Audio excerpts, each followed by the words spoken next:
Stratégie pour une mémoire collective accessible à tous. Un exemple du mouvement Jeunes et santé mentale. Donc, une des choses là, qui semble avoir fait une grosse différence au MJSM, c'est nos efforts pour que l'information soit accessible, autant pour la trouver que pour la comprendre. Un des constats vécus quand on a commencé les réflexions sur nos fonctionnements est qu'on avait beaucoup de documents et espaces de prise de notes un peu éparpillés et que beaucoup de suivi et d'informations se perdaient. On a donc brainstormé avec les militantes quels sont les outils et stratégies qui sont, selon elles, les plus aidants pour se retrouver dans toutes les informations et comprendre ce qui se passe. Voici donc, sans plus tarder, roulement de tambour, le palmarès des meilleures stratégies pour préserver notre mémoire collective.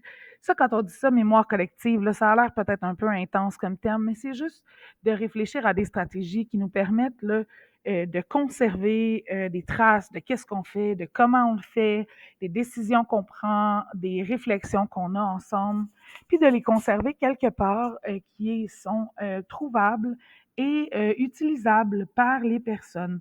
Donc, pas nécessairement juste des notes texte dans un document Word qui vont s'empiler de document en document dans un dossier dans l'ordinateur de la personne qui lit de la démarche, par exemple. Donc ici, ils ont choisi de vous présenter 3 outils collaboratifs et 3 stratégies qui sont menées par l'équipe. Donc voilà, on commence. Le premier, c'est un document de prise de notes en direct, interactif et sur une année complète. Donc, tout le monde qui travaille, là, qui ont fait une réunion dans leur vie, ou presque, sont familiers avec les PV, les résumés, les prises de notes, les comptes rendus, etc. Là, on l'appelle tout une façon qui nous convient. Mais souvent, ça va être un document qui va être fait par une personne. Les notes sont prises, la personne va finaliser le compte rendu, ça va être envoyé pour approbation et par la suite, c'est mis quelque part. Et il faut rechercher dans nos courriels si on veut retrouver une information, une décision, etc. Au mouvement, on a choisi de faire ça autrement. On a donc maintenant un PV qu'on appelle interactif. Donc, il est disponible pour commentaires en tout temps et on prend les notes directement dedans pendant les rencontres et les jeunes, il y en a qui suivent directement avec le PV pendant qu'on prend les notes, pendant qu'on fait les rencontres. Donc, les PV en plus sont sur 1 an. Donc, on les met là, le plus récent en haut et on build comme ça un document là, sur 1 an de toutes nos notes. Fait que si on cherche une décision, puis on ne se rappelle plus exactement c'est quand, on peut juste scroll down, aller trouver l'information, etc. Et on a quand même souvent des personnes qui nous laissent des commentaires dedans pour suggérer de modifier la façon dont les choses sont écrites ou rajouter une information là, qu'on aurait manquée. On a aussi un calendrier des militants-militantes interactif qui recoupe les comités, les périodes de compensation et remboursement, les représentations, les activités, etc. Donc, ça ressemble à ça. C'est rien de bien compliqué, hein. C'est un calendrier dans Word. Le bout le plus compliqué, c'est de le tenir à jour, honnêtement. C'est pas toujours facile de garder ça en tête, mais je sais pas si vous pouvez voir. Les calendriers, on les stack, on les garde, fait qu'on peut aller voir ce qu'on a fait avant aussi. En jaune, par exemple, ça va être la période où on accumule comme les compensations, les remboursements et ce sera payé la journée qui est écrite paiement des compensations en jaune à l'intérieur de la prochaine 2 semaines, qui est lui bleu, qui sera payé là, sur la journée où c'est écrit en bleu paiement des compensations. Beaucoup de jeunes s'y réfèrent là, pour savoir quand on fait les remboursements ou les paiements. Aussi, on y met les comités. Là, ça apparaît pas parce qu'on le fait pas toujours, parce que des fois, on fait les liens à la dernière minute, mais si c'est des comités qui sont prévus longtemps en avance, tout ça, en général, on met le lien aussi là, dans le calendrier pour joindre la réunion. Et on met aussi les représentations auxquelles on va, etc. Fait que les jeunes qui savent plus trop c'est quand telle chose ou telle chose peuvent aller voir dans le calendrier, c'est toujours le même lien et s'assurer là, qu'ils n'ont pas manqué quelque chose. Je vous ai mis un petit bonus. On fait aussi un calendrier des thématiques pour les rencontres du comité de coordination et les rencontres informelles au brainstorm pour ce même comité. Je vous le présenterai pas en détail, c'est juste pour dire que dès qu'on fait là, le plan de travail pour l'année, on fait déjà ça. Ça change parfois.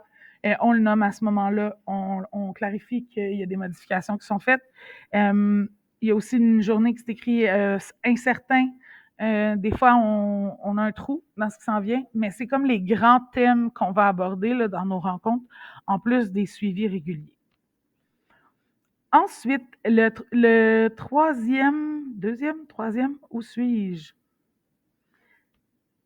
Oui, le troisième outil, j'aurais dû mettre des chiffres. Le troisième outil,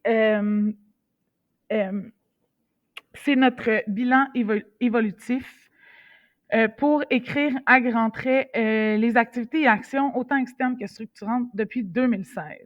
Donc, ça a l'air un peu funky peut-être, mais depuis 2016, on tient un document dans le Drive, et c'était pas moi, ça a été commencé bien avant moi, qui note un peu tous les moments significatifs pour le mouvement, que ce soit l'embauche de quelqu'un ou une lettre ouverte, un mémoire, etc., depuis 2016 dans un document bien simple sur Word. Ce que ça fait, c'est que en quelques pages, on peut aller relire toute la mémoire là, du mouvement et les moments majeurs, et on a les liens aussi pour aller voir les choses en lien avec les moments majeurs. Donc ça aussi, c'est un outil qui est quand même utilisé régulièrement quand on se pose des questions sur quand est-ce que donc on a fait ça, quand est-ce qu'il est arrivé telle chose, etc. Donc voilà, ce serait le dernier outil présenté. Ensuite, on a des stratégies qui sont menées par l'équipe dans le fond. D'abord, les courriels préparatoires, oui, vous allez en entendre parler à un autre moment de la trousse, mais aussi des courriels de suivi des décisions et des actions qui sont déterminées par les comités. Ça a l'air bien plate, celui-là, peut-être, là, mais dans les courriels, suite à un comité, on va faire les suivis de base, là, donc les choses dont on a déjà parlé, où on en est, qu'est-ce qui a été fait suite à la décision qui a été prise dans le COCO. Donc, pour chaque comité de coordination, on a un courriel préparatoire, mais on a aussi un courriel de suivi. On essaie de faire la même chose avec les comités de travail, dans lesquels on résume les décisions qui ont été prises et ou les changements qui ont eu lieu depuis. Ensuite, on fait beaucoup de schématisation et d'outils visuels au mouvement. Je vous en ai mis plusieurs. Ça se peut que ce soit un peu étourdissant. L'idée, c'était qu'on voulait vous en montrer plusieurs pour que vous soyez peut-être inspirés. Parce que nous, ça fait toujours bien plus de 3 ans qu'on en crée pour nos besoins. Donc, on a essayé de vous choisir là, des petits trucs qui ont des objectifs différents, qui pourraient vous donner des idées différentes. Donc, par exemple, on a fait un processus décisionnel qui est sous forme de tableau. Parce que les organigrammes plus traditionnels ou les documents multiples, parce qu'on a aussi des documents pour chacun des instances, là, le comité de coordination, l'ARN, les comités de travail, c'est quoi leur mandat, c'est quoi leurs règles. Mais il y avait un souhait d'avoir un processus décisionnel visuel qu'on peut suivre quand on part d'une idée, comment ça se passe à l'intérieur du mouvement. Aussi, par exemple, nos plans d'action, on a une forme beaucoup plus détaillée, mais on essaie toujours de faire un visuel le plus simple possible, sans manquer, bien sûr, de trop de détails, pour qu'il puisse y avoir une continuité qui est vraiment visible aussi dans les projets qu'on fait, puis vers où ça s'en va. Ensuite, on utilise parfois, quand on peut se le permettre, de la facilitation graphique. C'est pas les plus belles photos de la Terre, je m'en excuse, mais l'idée, c'est d'avoir des personnes dont c'est le talent de faire de la facilitation graphique, qui prennent des notes pendant des périodes de brainstorm et qui nous les ramènent sous forme de dessins visuels et graphiques très intéressants. C'est une autre façon de prendre des notes quand on a des discussions. Et ensuite, nous-mêmes, avec moins de talent, clairement, que l'image précédente, on essaie systématiquement, quand on fait des brainstorms, de ressortir un minimum quelque chose de visuel ou graphique qui va présenter qu'est-ce qui est ressorti du brainstorm ou les choses sur lesquelles on s'est entendu. On utilise Miro ou Canva On fait comme qu'on peut, mais on utilise très fort les post-it. Ça se fait bien puis ça se fait vite. On n'haït pas ça. Et finalement, un outil un peu différent, c'est un bilan mensuel de qu'est-ce que l'équipe fait. Ça nous permet de faire un suivi au comité de coordination selon les grands thèmes ou les grands projets, de qu'est-ce qui est en cours, qu'est-ce qu'on a terminé, qu'est-ce qui s'en vient. On les envoie tous les mois avec le courriel de suivi et pas tous les membres les lisent, mais ceux qui veulent le savoir le font. On fait aussi de la création de documents résumés ou thématiques quand il y a énormément d'informations ou quand il y a plusieurs angles d'informations pour le même sujet. Par exemple, on a un document de bottin de notre drive du mouvement, donc qui explique les différents dossiers puis à quel endroit on peut trouver les différents documents et tous les liens sont en hyperlien. Donc, les jeunes ont juste besoin de conserver ce document-là quelque part où ils le trouvent, puis à l'intérieur de celui-là, ils peuvent aller trouver tous les autres liens dont ils auraient besoin. Ensuite, on fait aussi des présentations. Par exemple, on a fait avec notre comité politique, sur lequel il y a des jeunes et des alliés, une réflexion et une recension des écrits sur les enjeux sous la protection de la jeunesse quand on parle de médicalisation des difficultés des jeunes. On a un rapport écrit, mais on a aussi fait une présentation de tous les aspects qu'on considère importants. Donc, le contexte, l'historique dans lequel a eu lieu la discussion, les questionnements qui nous restent, nos limites, les options, ce qu'on a trouvé, etc. Vous n'avez pas toutes les slides ici, mais c'était pour vous donner un exemple.